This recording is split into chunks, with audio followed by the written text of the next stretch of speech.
आज की वीडियो में हम बात करेंगे लस्ट तुम्हारी लाइफ को कैसे डिस्ट्रॉय करता है। और ये मैंने एक्सपीरियंस किया है। जो होती है ना एज 12 to 15 या 16 17 18, ये जो एज होती है टीनेज एज जिसे कहते हैं, उसमें जो लस्ट होता है वो पीक पर होता है। और लोग हमेशा मैक्सिमम लोग वहाँ पर लस्ट फील करते हैं, लस्ट के को फील करते हैं। और ये बहुत ज़्यादा डिस्कस्टिंग और बुरी चीज़ होती है। इसलिए नहीं, क्योंकि ये तुम्हें इसलिए नहीं कि लोग इसे बुरा मानते हैं, कि ये इसकी कोई वजह होगी कि लोग इसे बुरा मानते हैं। ये ऐसी चीज़ है एक जो तुम्हारे रिश्तों को ख़राब कर देती है बहुत ज़्यादा। ये तुम्हारे रिश्तों को ख़राब करेगी और तुम्हें ऐसा फील करवाएगी कि हर चीज़। अब देखो, सिंपल ये बात है, अगर कोई लड़की बैठी हुई है और तुम जा रहे हो एकेडमी जा रहे हो किसी, वहाँ पर तुम देखते हो एक लड़की तुम्हारी तरफ देख रही है, तो तुम अगर एक अच्छे इंसान होगे, एक जिसके अंदर लस्ट नहीं है, तो तुम क्या सोचोगे कि शायद ये लड़की मुझे लाइक करती है, या तुम ज़्यादा से ज़्यादा ये सोच लोगे कि वैसे ही देख रही होगी। ये तो हो सकती है। लेकिन अगर तुम ऐसे लड़के हो, ऐसे मैन हो, ऐसे मैन कभी लस्ट नहीं कर सकता। लेकिन अगर तुम ऐसे हो बंदे कि तुम कर रहे हो, तो तुम क्या सोचोगे? तुम्हें समझ आ गया होगी कि मैं किस बारे में बात कर रहा हूँ, कि तुम क्या सोचोगे, तो तुम्हें ही बताओगे, क्योंकि तुम भी उन्हीं बंदों में से हो। और हम सब भी वैसे हैं, लड़के ज़्यादा, मैक्सिमम लड़के वैसे ही होते हैं। तो तुम्हें कैसे अपने आप को ठीक करना है, इसके 3 स्टेप्स बताऊँगा मैं, जो तुम्हें करने हैं फॉलो, जिससे तुम इस गंदी और घटिया चीज़ से तुम छुटकारा पा सकते हो। तो पहली चीज़ तो ये है कि अपने गॉड को, तुम्हारा कोई भी रिलीजन है, तुम्हारा कोई भी है, चाहे तुम हिंदू हो, चाहे तुम क्रिश्चियन हो, चाहे तुम मुस्लिम हो, और मैं मुस्लिम हूँ, तो अगर मैं कहना चाहूँ, नो मैटर तुम्हारा कोई, ये मैटर नहीं करता कि तुम्हारा क्या रिलीजन है, बस अपनी गॉड से करीब रहो। जैसे अगर मैं मुस्लिम हूँ, मेरे पास बहुत सारी चीज़ें हैं जो लस्ट को मेरी ख़त्म कर सकती हैं, और मैं गॉड्स के साथ कैसे करीब हो सकता हूँ, अपने अल्लाह के साथ कैसे करीब हो सकता हूँ? 5 वक्त की नमाज़ पढ़ूँ, ज़िक्र करूँ, मतलब कि मैं अपनी अल्लाह ताला से माफ़िया मांगूँ, और जो भी मेरे से जब भी गलती होती है, कोई बुरा ख्याल आता है मेरे अंदर, तो मैं उस पर एक्ट ना करूँ, बल्कि जो ख्याल आता है उस पर मैं माफ़ी मांगूँ। तो ये मुझे करना होगा।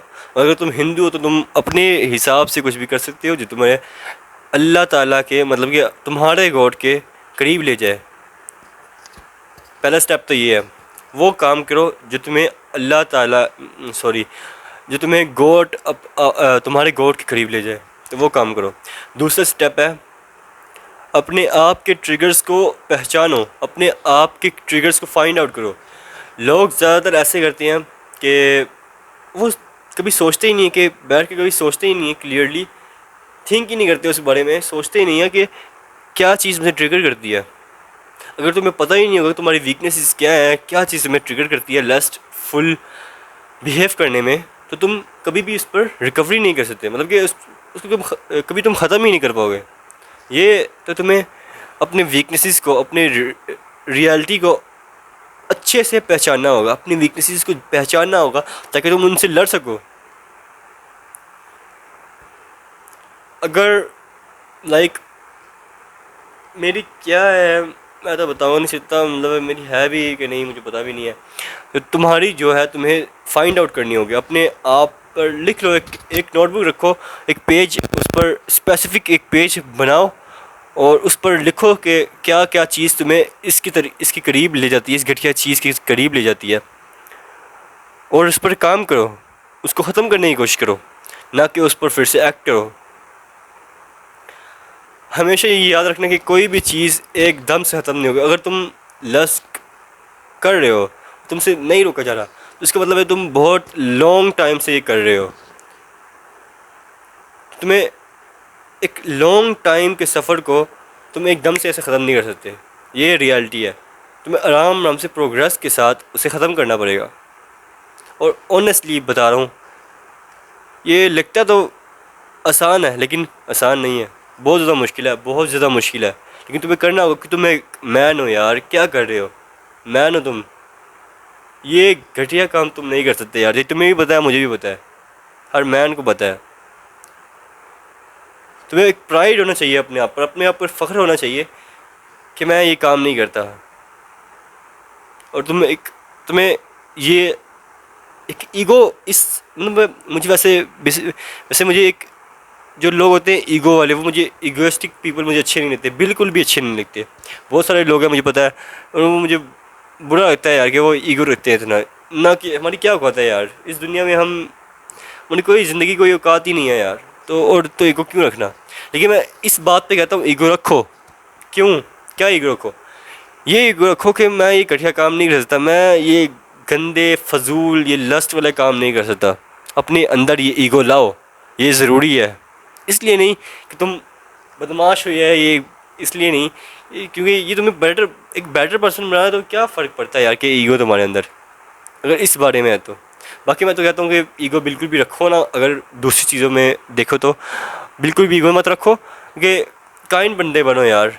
कभी कभी बंदे का मूड ख़राब हो जाता है, वो अलग बात है, लेकिन कोशिश करो ज़्यादा से ज़्यादा काइंड बंदा बनने की। और इसमें ईगो अपने लाओ, और सोचो कि मैं एक मैन हूँ, मेरी सेल्फ़ रिस्पेक्ट है, मेरे आगे जाके बीवी बच्चे होंगे, मेरी बीवी होगी, मेरे बच्चे होंगे छोटे छोटे प्यारे प्यारे, सोच के अच्छा लगता है। तो तुम्हें सोचना है कि वो क्या सोचेंगे अगर वो होते इस टाइम, तो वो क्या सोचते। एक दफ़ा सोच लो, एक दफ़ा बैठ के सोचो, तुम्हें फील होगा सच में कि तुम ये नहीं कर सकते, ये तुम्हारे लिए बिल्कुल भी नहीं है। दूसरा स्टेप ये हो गया। तीसरा स्टेप है, तुम्हें जो एनर्जी है वो रिप्लेस करनी होगी। मतलब कि एनर्जी नहीं रिप्लेस करनी, तुम जो लस्ट करते हो, तुम्हें उस चीज़ को जो लस्ट करने में तुम्हें एनर्जी लगती है तुम्हारी, जो वो तुम्हें किसी और चीज़ में लगानी पड़ेगी, वरना वो एनर्जी निकल जाएगी कहीं ना कहीं से। तुम्हें करना पड़ेगा, तुम्हें उस एनर्जी को ख़त्म कर देना अपने आप को बिल्कुल भी। जब भी तुम्हें पता है कि तुम्हारा लस्ट करने का टाइम आ गया है, मतलब टाइम नहीं होता लस्ट का, कोई भी कभी भी आ जाता है, तो वो हार्मोन्स के साथ होते हैं, लेकिन इनको कंट्रोल करना पड़ेगा, वरना ये ओवर टाइम बहुत ज़्यादा नुकसान दे सकती है तुम लोगों को। तो तुम्हें क्या कह रहा था यार, मैं भूल गया, एक सेकेंड।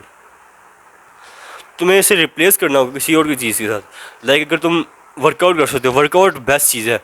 अगर तुम्हारे पास जिम नहीं है तो कोई फ़र्क नहीं पड़ता, तुम घर पे भी पुशअप्स वगैरह लगा सकते हो आराम से, बॉडी वेट के लिए स्टैंडिंग तुम कर सकते हो, तो वो कर सकते हो तुम लोग। उस एनर्जी को रिप्लेस करना चाहिए तुम्हें, ना कि उसको वैसे ही रखो। तुम्हें उस एनर्जी को रिप्लेस करना होगा। तो यही थी वीडियो। पता है मुझे, मेरी वीडियो में मैंने कट्स नहीं लगाए बिल्कुल भी, क्योंकि मुझे मतलब एक दो कट्स लगाए होंगे जिसमें मैं भूल गया था, फिर सोचने में थोड़ा टाइम लगा। इस दफ़ा मैंने बिल्कुल भी, मतलब वैसे तो मैं करता हूँ पॉइंट्स मैं नोट करता हूँ ना, इस दफ़ा मैंने वो भी नहीं किए। मैंने सोचा कि वैसे ही वीडियो बनाते हैं, और टाइम भी नहीं था मेरे पास। अभी 10-11 बज रहे हैं, 10:30 बजे हैं शायद। मैंने इसको एडिट भी करना था, फिर बहुत ज़्यादा टाइम लग गया था। और फिर मैं एक सीरीज़ ढूंढ रहा था बेसिकली, तो मैंने सोचा नहीं, कोई भी नहीं, वीडियो डालनी ज़रूर है वीडियो, चाहे मैं फ़जूल डालूँ। ये बहुत फ़जूल वीडियो है, मुझे पता है ना, ये शायद मेरी सबसे ज़्यादा फ़जूल वीडियो ये वाली है, तो फिर मैं डालूँगा, ठीक है। तो मिलते हैं अगली वीडियो में। अगर होपफुली ये तुम्हारी वीडियो तुमने देखी तो नहीं होगी, लेकिन अगर तुमने देख ली है पूरी, तो तुम होपफुली तुम्हें ये वीडियो हेल्प करेगी। तो मिलते हैं अगली वीडियो में। अल्लाह हाफिज़।